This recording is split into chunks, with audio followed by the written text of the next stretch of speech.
Alhamdulillahi Rabbil Alameen, wassalatu wassalamu ala Muhammad wa ala alihi wa ashabihi ajma'een wa man ittaba'ahum bi ihsani ila yawmiddin, amma ba'd. To proceed. Today, bi'idhnillahi ta'ala, we will begin a series of lessons in which the fundamentals of Arabic grammar will be clarified. And once we've completed an explanation of the fundamentals, we'll move on to the more advanced topics, bi'idhnillahi ta'ala. So where do we begin when teaching Arabic grammar? After considerable experience in teaching, I've decided that the most suitable area in which we begin our lessons concerns what many students and learners of Arabic grammar find the most difficult concept. And that is that a noun in Arabic, or an ismun, it can be written or spoken with an ending one of three. So there can be three possible endings whether a noun is written or spoken. And that is probably the most difficult concept that the student has to understand in order to master the Arabic language. But I believe that once you've mastered that particular area, then inshallah what remains becomes much easier to absorb. So to begin, therefore, as I mentioned, we are going to begin with an ismun, or a noun. And Arabic in general, the language, it comprises of three parts: an ismun, a noun, a fi'lun, a verb, and a harfun, a letter. But the other two we'll discuss shortly. So to begin, therefore, an ismun. As I mentioned, every ismun in Arabic must have an ending. So if we write, for example, on the board, this word, kitab. As I said, kitab itself is incomplete until it takes an ending. So, in most instances, or rather the default instance for an ismun that you will see either written or spoken will be what we call tanween dammin, and that is a tanween, which is two markings, and here it comprises of two markings which are dhammas. So the first principle that we need to understand is that any ismun in Arabic, whether it be written or spoken, then it will take an ending that will comprise of a particular vowel or two vowels, and in its default state, when left alone, that particular word will take a dhamma, or rather two, at the end. So it will be pronounced kitabun. Now, ordinarily in Arabic speech, if the word is going to be stopped, i.e. when you speak, you are going to stop at that particular word. So for example, if I said hadha kitab, then because I'm going to stop at kitab, the tanween would not be pronounced. We will not pronounce tanween dammin, and it would be pronounced with the sukoon that will be explained shortly, and we will say hadha kitab. But for the purpose of these lessons, what we're going to do is always pronounce the ending. And the benefit of that is so that we understand that we are pronouncing the correct ending at the word of the word, and the reason for it being in that ending. And that's important because the essence of Arabic grammar, it concerns how the words end. So this word kitabun, whether the dhammah is written or not, when you see that word by itself alone, not acted upon, then that word will have two dhammas on the end. Kitabun, a book. And the two dhammas on the end, that's what gives in Arabic the meaning of something being a. So there's no individual letter in Arabic for a. Rather, it's the ending that expresses the meaning of something being a or something being indefinite. So if I say kitabun, then that is a book. It could be any book, not any specific book, but rather it's indefinite. And that ending, as we said, is the default state. Now, as we mentioned at the beginning, we know that in Arabic, an ismun can take one of three possible endings. So the second possible ending for our word kitab will be kitaban. Now, as you can see here, I have written what we call a fatha, or two on top of the letter ba here, and then there's an alif, but that's not pronounced. That's only for the purpose of writing. So the word itself is kitaban. So as you can see, the vowel marking on the end is changed from a dhamma to a fatha. It's still two, so we still refer to it as tanweenu fathin, but nevertheless it is what we call a fatha on the end. And that also means a book. And it's important to remember that just as kitabun means a book, kitaban also means a book.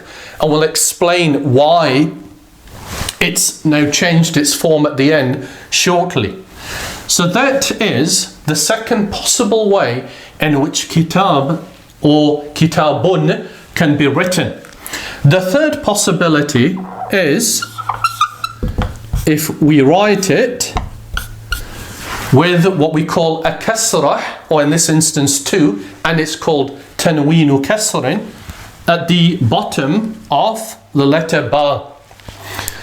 So now the vowel has changed from a dhamma to a fatha to a kasrah. The word becomes kitabin, and the meaning is still a book. And it's important to remember that the meaning of the word itself has not changed, rather it's the ending. And the ending has changed in this instance and in this from its default state from kitabun. So to reinforce that, if we write, for example, on the board the word for a pen in Arabic, and we don't write the ending, what we know from what we've already explained is that qalam, being an ismun, a simple noun in the Arabic language, it must take an ending. And the ending that it takes, it being in its default state, is that it will take tanweenu dhammin, or two dhammas at the end. So we will write qalamun, and now it's written correctly or completely, and the word is a pen. But it's important to remember, as I said earlier, that whether the ending is written or not, we would still pronounce it as qalamun if we were going to pronounce or read another word after it. But as I said, if you stop at the word, it's pronounced with a sukoon and it becomes qalam. But the purpose of these lessons, we are going to always write the ending, and we will always pronounce the ending in order that we understand what it is and why it is in that state. So qalamun means a pen. Now, we have three different possibilities of the word kitab. It can be kitabun, kitaban, and kitabin. All of these three different states, they will be in that state for a reason. Kitabun is its default state. So the reason why it is pronounced kitabun and indeed written kitabun is because that ismun is left alone, meaning there is nothing acting upon it. There is nothing before it that will change it. It's simply by itself, and therefore it will be in its default state of kitabun. In this instance, we have kitaban. As you can see, it's changed. And because it's changed, and whenever we do this, we should ask ourselves the question, why is it changed? So why have I written kitaban in this fashion? Of course, I did it in order to illustrate that it can take a fatha on the end. But if I was to write it ordinarily on the board or speak it kitaban, then we need to ask ourselves the question, why has it changed from its default state? Now, amongst the most common reasons why an ismun, a noun, changes from its default state to having tanweenu fathin on the end is because it has been acted upon by a verb. In this instance, kataba. Kataba means he wrote. What did he write? Kitaban. He wrote a book. So the complete sentence, kataba kitaban, is he wrote a book. Now, because kitab here is the object of what he wrote, it must change its ending from a dhamma to a fatha. And the meaning now is he wrote a book. So to repeat, therefore, the word has now changed from kitabun to kitaban because it's the object of a verb, kataba. So it's moved from its default state. And kataba is amongst the three-letter verbs that we'll discuss in later on in greater detail. But also, whenever you see an ismun, a noun, in that state, then from amongst the most common reasons is because it's been acted upon by a verb. The third writing of kitab, which is kitabin, as you can see, if we introduce fi, which is a harfu jar, which in English is a preposition, if we introduce fi before kitab, it becomes fi kitabin. So we've changed from kitabun to kitabin because of the presence of fi.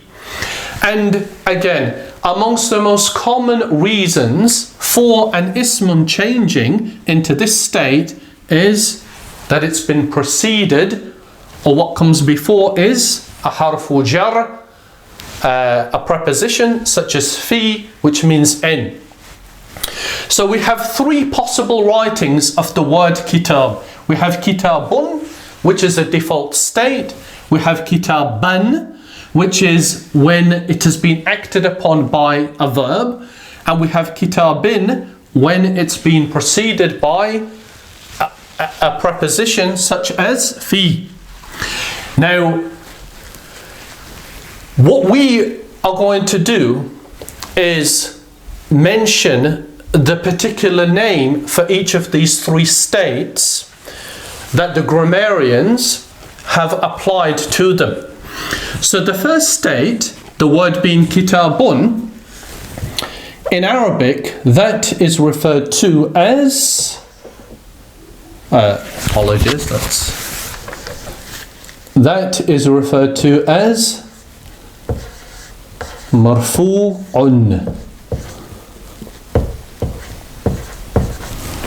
Marfu'un. So whenever you see an ismun such as kitabun, then you should remember that the state that the word is in is called marfu'un. And marfu'un in Arabic, it means raised. And we'll come back to that point shortly. So the first state with the dhamma is called marfu'un. The second state with the fatha is referred to as mansubun.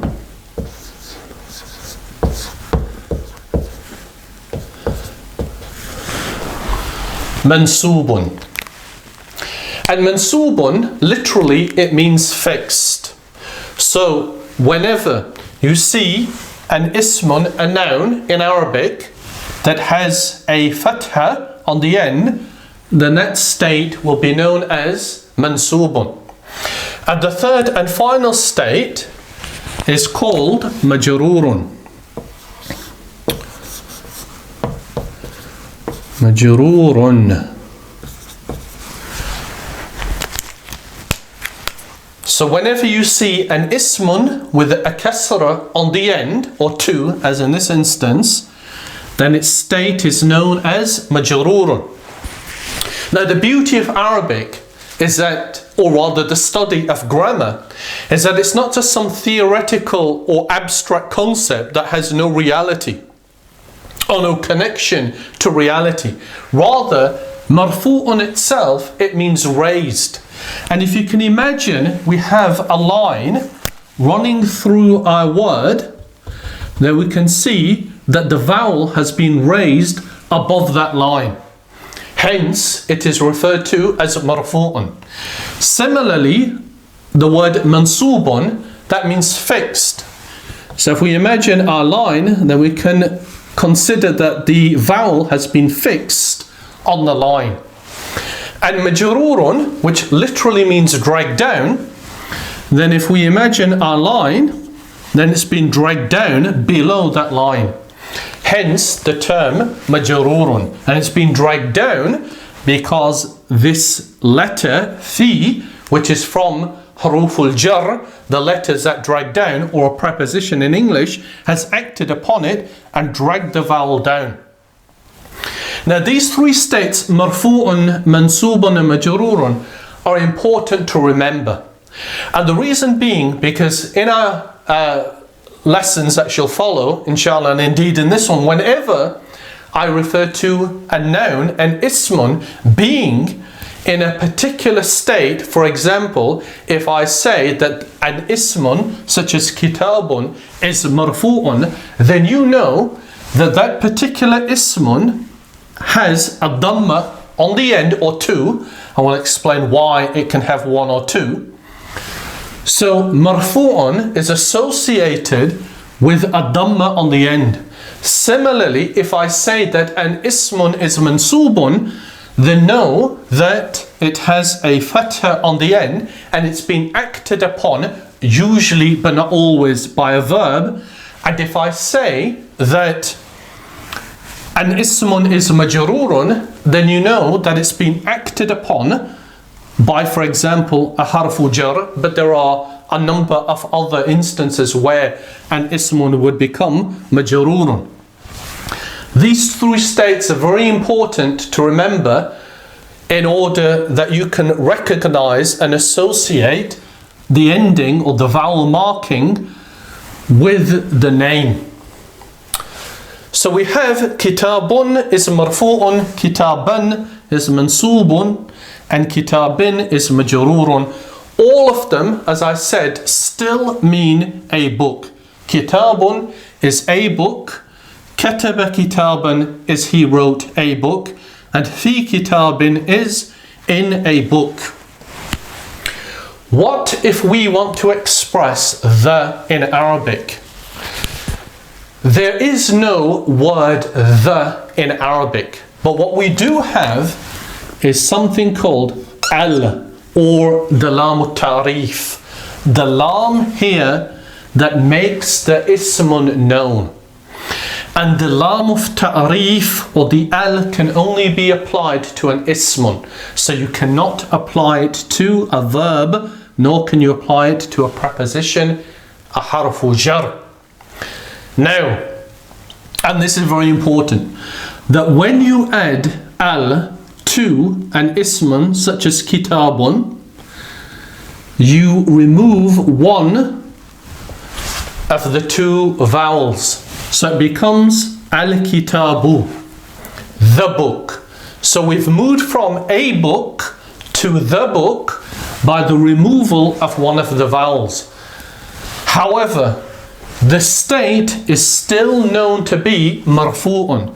And the reason why the state is still known to be marfu'un is because, as I said, it's associated with a dhamma. That state is associated with the dhamma. So long as the ismun has a dhamma on the end, then its state will be known as a marfu'un. It's just that now with the introduction of al, we've changed the meaning from a book to the book. Similarly, the word kataba, or the sentence kataba kitaban, if we introduce the al here, make some room here. If we introduce al, what will happen to the ending on the ba? It will follow the same rule, and that is that we take away one of the two fathas and it becomes al-kitaba or kataba al-kitaba, and the meaning changes from he wrote a book to he wrote the book. But its state has not changed, because its state mansubun is related to the vowel ending, which is still a fatha. So that is marfu' and mansubun still in their respective states with the introduction of al. Our third and final state, which is majrurun fi kitabin, if we introduce al, because remember the meaning at the moment is fi kitabin, if we introduce al here, then the meaning becomes fi al-kitabi, because we remove one of the two kasras, just as with the introduction of al on al-kitabu and al on al-kitaba, we have al-kitabi with the removal of one of the two kasras, and the meaning changes from in a book to in the book, but the state is still majrur. Now, as we said at the beginning of this lesson, this principle or this concept that an ismun in Arabic can be in one of three states is what tends to confuse the majority of learners or beginners, because it's unlike the English language. In the English language, interestingly, there is a state called marfu'un, it's called nominative, and there is a state called mansubun, it's called accusative, and there is a state called majrurun, genitive. But even though they have these descriptions, the pronunciation or its writing is still the same. So in English, whether I say a book or he wrote a book or in a book, the word itself, book, is pronounced and written in the same fashion. But in Arabic, as you can see, it changes. And in addition to that, the meaning of the state represents the vowel marking. Once we, or the student, can understand this concept, then the remainder of Arabic grammar actually becomes quite straightforward. And the reason being is because the remainder of Arabic grammar, all that it does is introduce further reasons or causes for the word becoming mansubun and for the word becoming majrurun. Of course, there are certain aspects that do become more complicated, but nevertheless, they will all still relate back to this principle of what effect has it had upon the word. In this instance, we're talking about asma'un or nouns, singular ismun, but nevertheless, the state of a fi'lun, such as kataba, that can change too, but not in the past tense as it is here. But nevertheless, at the moment we're talking about nouns, and we introduced kitabun. We then described how it can be in three different states, and we gave them each a specific name. Then we introduced the al to move from a book to the book, explaining that the state stays the same in each instance. And that is what we wanted to speak about in our first lesson. Now, in the lessons that follow, bi'idhnillahi ta'ala, we'll further elaborate on all of these different aspects. But we wanted to introduce this first in order that it prepares you for what follows. And as I said at the beginning, that once you've understood this concept, then inshallah what follows should be quite straightforward. Now, this will be a series of lessons that we'll upload inshallah ta'ala. So if anybody has any question or comment, then you can do so in the comment section below. And also, to conclude and to complete this lesson, I have developed an app both available for the Android and the iPhone, and I based that app upon something that wasn't already available, and that is the manipulation of the endings of words in order that you can understand and practically alter the ending to give a different meaning to the word. Now, those apps are available, and I think that they are useful, and I'm not only saying that because I developed them, but they're useful because they will complement these lessons, and they'll give you an opportunity to do exercises and to practice what you've heard and inshallah understood during the course of these lessons. So there'll be a link below, so feel free to download and try that. But on that point we'll conclude, because we do want to make these lessons quite short in order that you can digest the information, and if not, that you can go back to the beginning and play it again. So jazakumullahu khairan for watching and listening, and we hope inshallah to see you again with our lessons. La ilaha illa anta astaghfiruka wa atubu ilayk.